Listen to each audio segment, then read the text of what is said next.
Hey guys, I'm Layla from Empower English Tutoring. Today I want to show you one way to improve your sentence writing: parallel structure. Parallel has a few meanings, and one of them, used in math, is side by side, having the same distance continually between them. Another meaning, which we'll use today, is something that is similar to another. When you write sentences, you want different parts of it to be similar to or parallel to other parts because it makes the sentence sound clearer and easier to understand. We will go through a few rules for how to write parallel sentences over the next couple of weeks. For today, here's some examples of the first rule.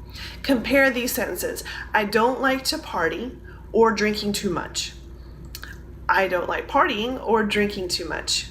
Which of them is easier for you to read and understand? Probably the second one.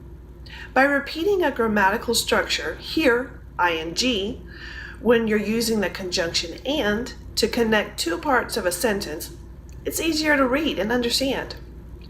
So the rule is use parallel structure, repeating a grammatical structure in the sentence when you write two or more phrases or clauses with a coordinating conjunction, which are and, so, but, yet, for, or, nor, yet. I think I said yet. Here's another sentence. Can you make this one parallel? She wanted to eat dinner, but not watching movie.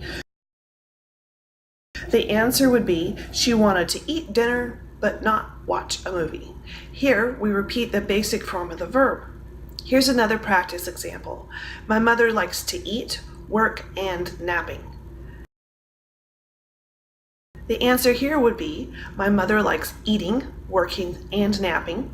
Or it could also be, my mother likes to eat, work, and nap. We'll go over some more examples with parallel structure next time. Take care.